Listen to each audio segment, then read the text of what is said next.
Hello friends, welcome. आजच्या व्हिडिओमध्ये सर्वांचे सहर्ष स्वागत.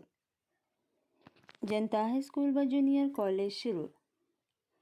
इयत्ता 6वी, विषय सामान्य विज्ञान, विषय शिक्षक सौ जगदाळे आर.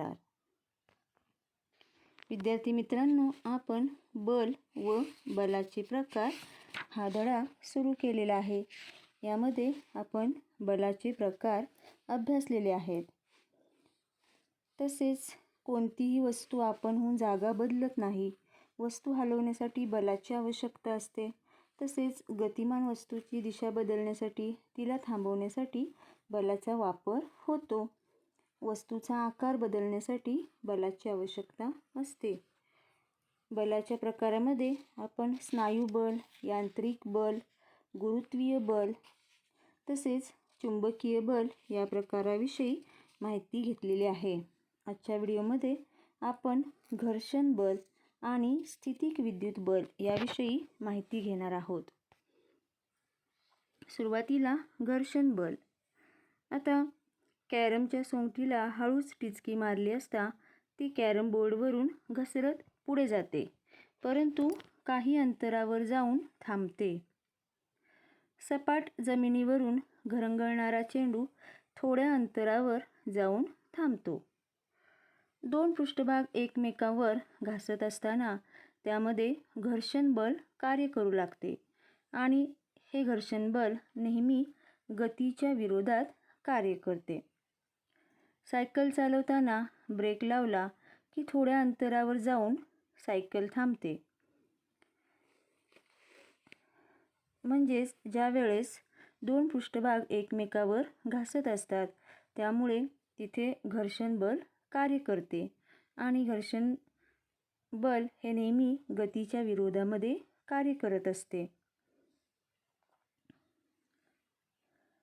गुळगुळीत कागदाचे तसेच सँडपेपरचे दोन तुकडे घेऊन एकमेकावर घासून जर आपण पाहिले तर काय लक्षात येते?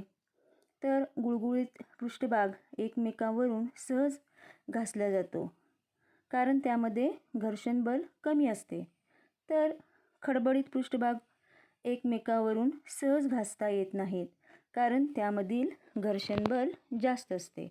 म्हणजेच खडबडीत पृष्ठभागामध्ये घर्षण बल जास्त असते आणि गुळगुळीत पृष्ठभागामध्ये घर्षण बल कमी असते. जमिनीवरून चालताना घर्षण बलामुळेच पुढे जाणे शक्य होते. घर्षण नसेल तर आपण पाय घसरून पडतो.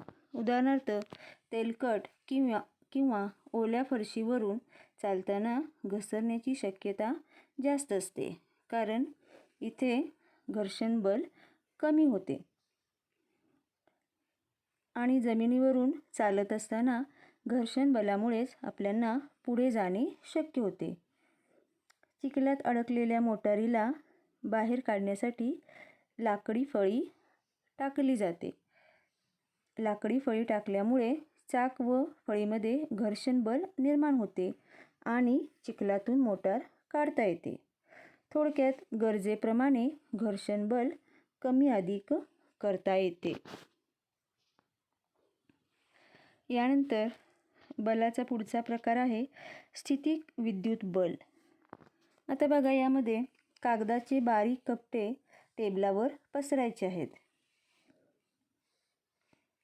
थर्मोकोलचा तुकडा किंवा फुगवलेला फुगा रेशमी कपड्यावर घासून या कपट्यांजवळ आणायचा आहे. प्लास्टिकचा कंगवा तेल न लावलेल्या केसावर घासून ही कृती करायची आहे. तर मोराचे पीस वहीच्या दोन कागदात घासून ते बोटाजवळ आणून बघायचं आहे. काय आढळून येते? तर या सर्व कृतीमध्ये कागदाचे कपटे, दोरा, मोराचे पीस हे हलताना दिसतात. तर हे कशामुळे हलते? तर याच्यामध्ये स्थितिक विद्युत बल निर्माण होते. तर घर्षणामुळे रबर, प्लास्टिक, एबोनाईट यासारख्या पदार्थांवर विद्युत भार निर्माण होतो. अशा विद्युत भारित पदार्थामध्ये जे बल निर्माण होते त्याला स्थितिक विद्युत बल असे म्हणतात. आता एकत्रित बले.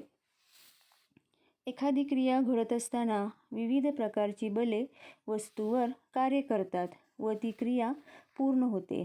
रोलर कोस्टर किंवा समुद्रकिनाऱ्यावर सेलबोर्डच्या कसरती यामध्ये विविध प्रकारची बले एकत्र आलेली असतात. आता या पाठामध्ये आपण बलाचे विविध प्रकार पाहिले. यामध्ये स्नायू बल, यांत्रिक बल, गुरुत्वीय बल, चुंबकीय बल, घर्षण बल आणि स्थितिक विद्युत बल. तर इथे हा पाठ आपला संपलेला आहे. थँक्यू.